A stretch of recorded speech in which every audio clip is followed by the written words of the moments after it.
You think the worst pain is being betrayed. It's not. The real agony is kissing lips that just touched another man, holding a body that no longer belongs to you, and not even knowing it. Many men convince themselves her distance is just stress or age or routine. But the truth is harsher. Women rarely confess, yet they always reveal. And if you miss the signals, you become the quiet accomplice of your own humiliation. That's why today I'm about to reveal 8 signs that give away a woman who just slept with someone else. Signs most men ignore until it's too late. And the last one, it's the nail in the coffin. The one she can't hide, no matter how hard she tries. Before I walk you through these 8 signs, take a second to subscribe and hit like. And let me know in the comments what city you're watching from. I want to see how far this message is reaching because betrayal speaks the same language no matter where you live. And now let's get back to the story. The first sign I'm about to show you is subtle, silent, and it's the one that quietly destroys more men than they realize. Number 1. Number 1, the cold silence of her body. There's a kind of silence that doesn't come from words. It comes from the body. And when you've been with a woman long enough, you know that silence. You know when her touch has weight, when her kiss has warmth, when her body is reaching for you without you asking. And you also know when that current goes dead. This is one of the hardest signs to face because it doesn't scream at you. It whispers. You lean in to kiss her, and she turns her face slightly. You touch her shoulder in bed, and she stiffens instead of melting. She says she's tired, but her body isn't heavy with exhaustion. It's heavy with indifference. That difference matters because tiredness recovers with sleep. Indifference doesn't. Here's the truth. Most men don't want to admit. When a woman has been fulfilled by someone else, she doesn't come back to you hungry. She comes back satisfied. And satisfaction leaves no space for you. Imagine trying to light a fire that's already burned itself out. No matter how many matches you strike, the wood stays cold.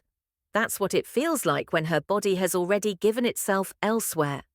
The mistake men make here is denial. You tell yourself it's just stress or it's age or this is just what happens in long relationships. No, attraction doesn't die of old age.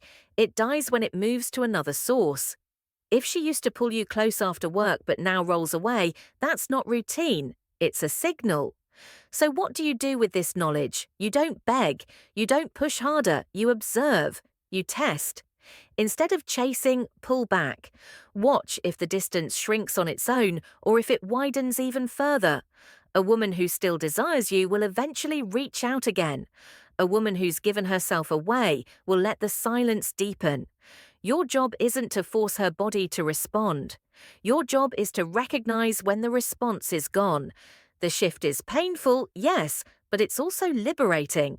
Because once you stop lying to yourself, you stop wasting energy on a flame that someone else already put out. And here's the problem.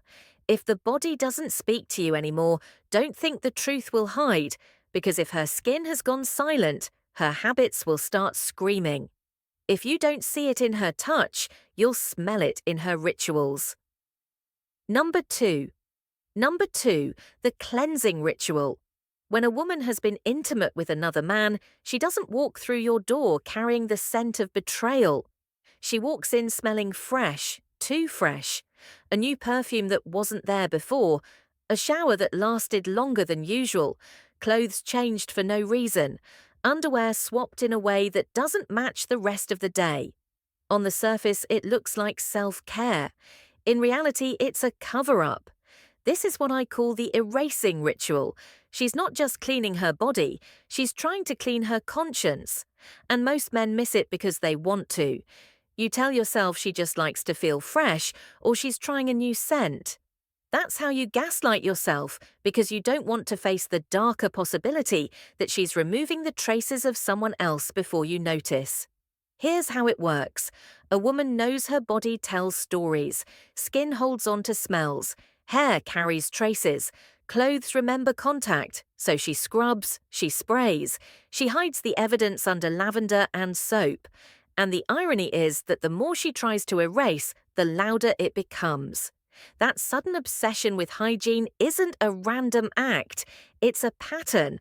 Let me be clear, this doesn't mean every shower equals betrayal. That's not the point.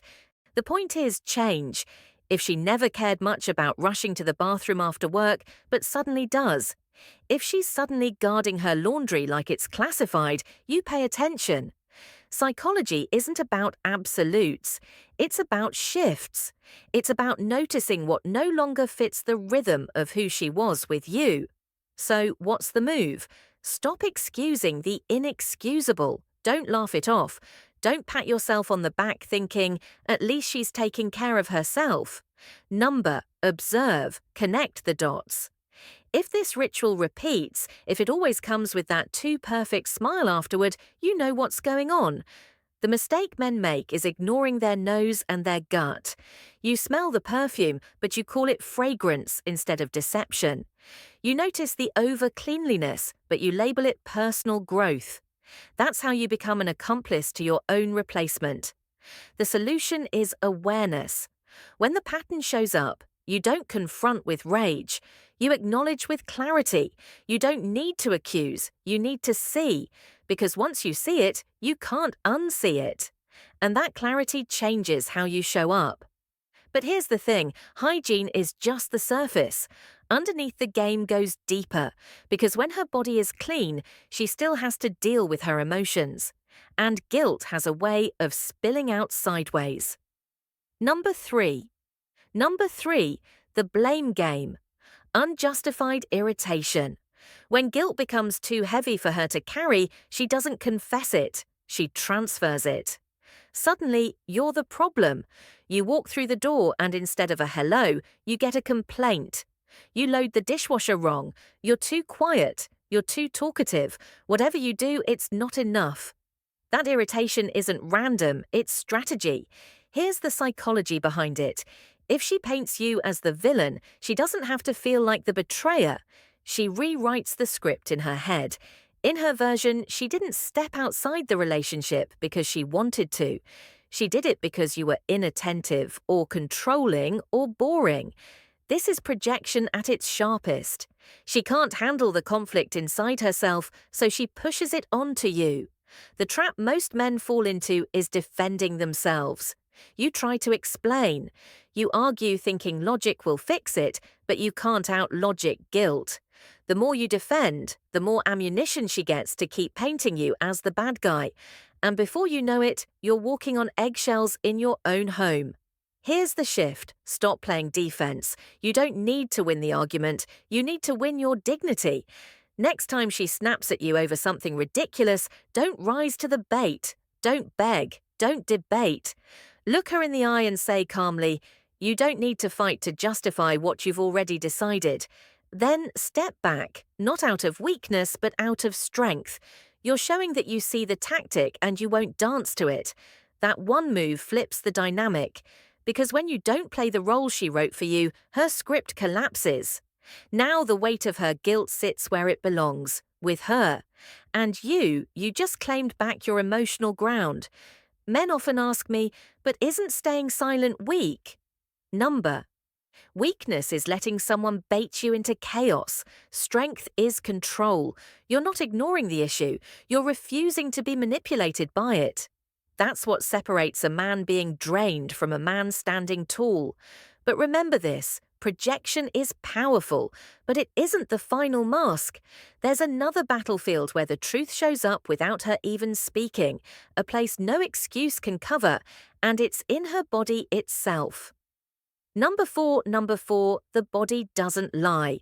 A woman can rehearse her excuses. She can mask her moods. She can polish her story until it sounds convincing. But there's one place she can't control, her body. And this is where most men betray themselves. Not because they can't see, but because they refuse to look. You know her. You know her rhythms, her warmth, her reactions. That's why when something changes, you feel it, even if you don't want to admit it. Maybe she feels unusually tense or unusually relaxed. Maybe her responsiveness has shifted, either exaggerated or strangely absent. Sometimes it's subtle, sometimes it's glaring, but it's never random. Here's the cruel part. You don't need to be a doctor to notice, you need to be honest. Men often explain it away. Maybe it's hormones, maybe she's stressed, and yes, those things can happen. But when the shift is sudden, when it doesn't fit the usual pattern, you owe it to yourself to pay attention. Because ignoring what your senses already picked up is the fastest way to humiliate yourself. The mistake is thinking that by pretending everything's fine, you're saving the relationship. You're not. You're just postponing the collapse. A body that has been with another man carries an imprint, not always visible but always felt. And when you sense it, but you force yourself to stay quiet, you're lying to yourself more than she's lying to you. So, what do? First, stop running from your intuition. If something feels off, don't shove it down. Let yourself register it. Second, stop overcompensating. Men often respond by trying harder. More affection, more patience, more effort in bed, as if more giving will fix what's already been taken. It won't. You don't win desire back by throwing effort at it. You win by recognizing when it's gone. Here's a practical step. Instead of chasing her body, step into clarity. If intimacy feels wrong, scale back and observe. Don't accuse, don't interrogate. Just notice how consistent the change is. That awareness is your shield. It prevents you from investing more into someone who's already detached. And the deeper truth, if you ignore your senses, you're not being strong, you're being scared. Strength isn't denial. Strength is facing what you already know, even when it burns. But guilt doesn't always show up as coldness. Sometimes, to cover the cracks, she goes in the opposite direction. She turns warm, affectionate, even tender in a way that feels almost too good to be true. And that's exactly what it is. Number five, excessive affection, the theatre of guilt. Not every betrayal looks cold. Sometimes it walks through the door wrapped in kisses, hugs, and a sudden wave of sweetness. And if you're not paying attention, you'll mistake guilt for love. This is one of the cruelest tricks because it plays directly on your hope. You felt her slipping away. You've sensed the silence, and suddenly she's holding your hand again, kissing you on the cheek, whispering, "I love you," with watery eyes, and your heart wants to believe it's real. You think she's coming back to me, but she isn't. She's trying to come back to herself. That affection isn't for you, it's for her conscience. Here's the psychology. After crossing the line, many women don't pull away, they pull closer. Not because they've rediscovered their desire, but because they need to silence the guilt. Touching you, cooking for you, saying nice words. It's all part of the act. The act isn't to keep you happy, it's to keep her from drowning in self-disgust. The mistake men make is treating this affection like a second chance. You drop your guard, you stop observing, you breathe out in relief. And that's when you lose all leverage. You become the comfort toy, the safe space she clings to while her passion burns somewhere else. You end up holding her guilt, not her love. So, what's the move? Learn to test the source. Ask yourself, does this affection come with consistency or only in waves after unexplained absences? Does she touch you with desire or with obligation? Does she lean in with warmth or does it feel rehearsed, almost exaggerated? Those questions cut through the fog. And here's the tough medicine. Don't reward guilty affection. Don't let her wipe her conscience on your shoulders. You don't need hugs that are born from betrayal.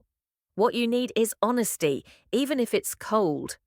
And sometimes the strongest thing you can say is this: I'd rather have your silence than your guilty embrace. That statement isn't for her, it's for you. It's your way of reclaiming self-respect in the face of false tenderness. Because here's the truth, love doesn't need theatre. Real connection doesn't show up only after guilt. If her affection feels like an apology instead of desire, you already know the difference. And once you know, you can never go back to pretending.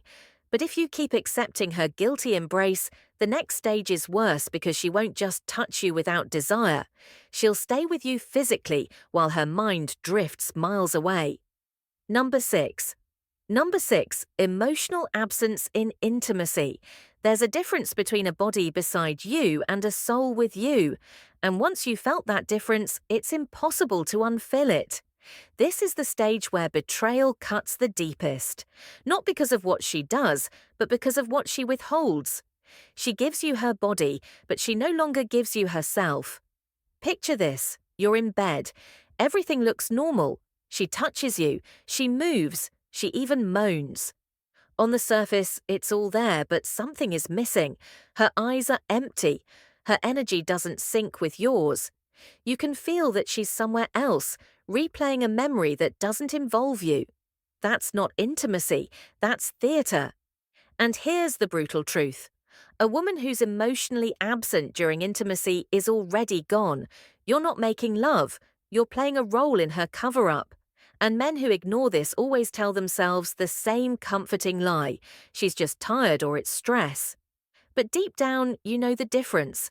Tiredness still allows presence. Stress still allows connection. This absence, it's a void. The mistake most men make is pushing harder. You think if I try more, she'll come back. So you give more affection, more patience, more effort, hoping to win her over. But the more you push, the further she drifts because her fire isn't missing. It's burning somewhere else. And every extra ounce of effort you give just teaches her one thing. She doesn't need to give anything back. So what's the solution? Stop chasing ghosts. Respect yourself enough to notice when her soul isn't with you. Pull back. Say less. And most importantly, don't confuse physical participation with emotional presence. When her spirit has left, your job isn't to drag it back. It's to decide whether you'll keep lying in a bed that feels colder by the night. Here's a simple step. Next time you sense that absence, don't cover it with more effort. Pause, look at her, and in your mind tell yourself the truth. I'm not here to beg for connection.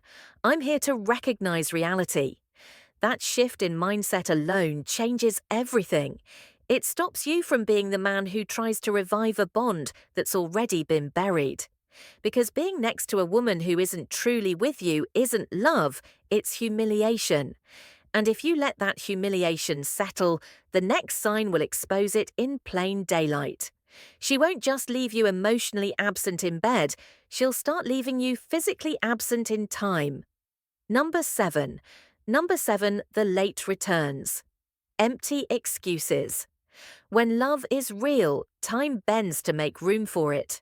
A woman who still desires you will find her way back to you, even on the busiest days, but when her fire is gone, suddenly the clock turns against you. She's late again and again, and every excuse feels thinner than the one before. She tells you work ran long, her phone died, a friend needed her. At first you want to believe it. You convince yourself these are normal things, because yes, life gets messy. But when messy turns into a pattern, when lateness becomes routine, it's not about life, it's about priority. And you're no longer at the top of the list. Here's the psychology. Lateness is more than missing time. It's a test. She's not just running late. She's measuring how much you'll tolerate. She wants to see if you'll question it, if you'll push back, or if you'll keep accepting less while hoping for more. Every time you let it slide, you train her. You teach her that your dignity is negotiable. The trap most men fall into is silence. You see the inconsistency. You feel the sting, but you swallow it. You tell yourself, if I say something, I'll sound insecure. But insecurity isn't asking for respect. Insecurity is pretending you don't notice. So what's the move? Call it what it is. Not with yelling, not with begging, but with boundaries. The next time she drifts in late with another flimsy story, don't interrogate, don't demand details. Simply look at her and state the truth. You weren't here, and that tells me everything I need to know. Then let the silence sit. That silence is more powerful than any argument because it places the responsibility back where it belongs, on her choices. Here's a practical step. Track the pattern, not the excuse. Don't waste time dissecting the details of each story. Instead, pay attention to frequency, to tone, to how your gut reacts every time. Patterns tell the truth, even when words don't. And here's the harsh reality. A woman who still chooses you will always come home. Maybe late once in a while, sure, but not as a habit. If she no longer returns to you, it's because she's already returning to someone else. But lateness is only half the story, because even when she tries to cover it, her own words will betray her. And when her story collapses under its own contradictions, that's when the truth finally breaks wide open. Number 8. Number 8, the collapse of her story. Stories are fragile things. They can be rehearsed, polished, and repeated. But the moment pressure builds, cracks appear. And when a woman has crossed the line, her story eventually collapses under its own contradictions. You've seen it before. She comes home late, words tumbling out too fast, details changing with each retelling. One night it's a co-worker who needed help. The next time it was a last-minute errand. You notice the gaps, the mismatched timelines, the way her tone doesn't match her words. And most telling of all, you notice her eyes. They don't hold your gaze anymore. They dart, they drop, they flicker with unease. That's not stress. That's deception struggling to keep its balance. Here's the mistake men make. They demand airtight evidence. They want proof, a smoking gun, something undeniable. But the truth doesn't always come with a receipt. It comes in inconsistencies. It comes in the way her story unravels the more you listen. The harder she tries to control the narrative, the more obvious it becomes that the narrative is slipping away from her. So what's the move? Stop playing detective. You don't need to gather evidence for a courtroom trial. You already have the signals, the changes, the silences, the patterns. When her story collapses, you don't argue with it. You step out of it. You don't beg her to make it make sense. You don't yell for confessions. You simply decide, I don't believe you and I don't need to anymore. That's not an accusation. That's a boundary. And here's the empowering shift. Once you stop demanding explanations, you reclaim your power. You stop being the man chasing clarity from someone who thrives on confusion. You become the man who sets the line. And the line is simple: respect or nothing. Practical step. Practice quiet recognition. The next time her story starts wobbling, don't fill the silence with questions. Let it fall. Don't rescue her from the weight of her own contradictions. That silence is your ally. It exposes what words are trying to hide. And understand this, you don't need to scream cheater to regain your dignity. All you need is clarity and the courage to act on it. Because when her story collapses, the truth is no longer the issue. The only issue left is your decision. Will you keep lying to yourself, or will you stand up for the man you know you are? And that's the final cut. Because after seeing all 8 signs, the real question isn't whether she betrayed you. The real question is whether you'll betray yourself by staying blind. Conclusion. You've just heard the 8 signs. And let's be clear, this isn't about turning you into a paranoid detective snooping around for every tiny detail. It's about opening your eyes so you stop betraying yourself. Because the harshest betrayal isn't what she does in secret. It's what you allow yourself to ignore in plain sight. The goal here was never to catch her red-handed. The goal is to reclaim your dignity, your boundaries, and your power as a man who refuses to settle for less than he deserves. That's why these signs matter. They aren't just clues of infidelity, they're warnings. Warnings that something is off, something needs to be addressed, and that ignoring it will only cost you more of your self-respect. Now, here's the truth most men miss. Not every sign means betrayal is guaranteed. Sometimes distance comes from stress, exhaustion, or years of poor communication. And that's why your job isn't to accuse. It's to test, to observe, and to confront the reality directly. If there's room to repair, you repair. You have the conversation, you reset the boundaries, you fight for connection. But if the evidence stacks up, if every sign confirms what your gut already knows, then the most masculine thing you can do is walk away with your dignity intact, because love is never worth trading your self-respect. So here's my challenge to you. Pick one situation in your life where you've ignored your own instincts. It could be her sudden coldness, her constant irritation, or her stories that never quite add up. Don't push it aside this time. Face it. Decide whether it's a problem you can solve with her or whether it's the end of the line. Either way, the decision belongs to you, not to her lies, not to your fears.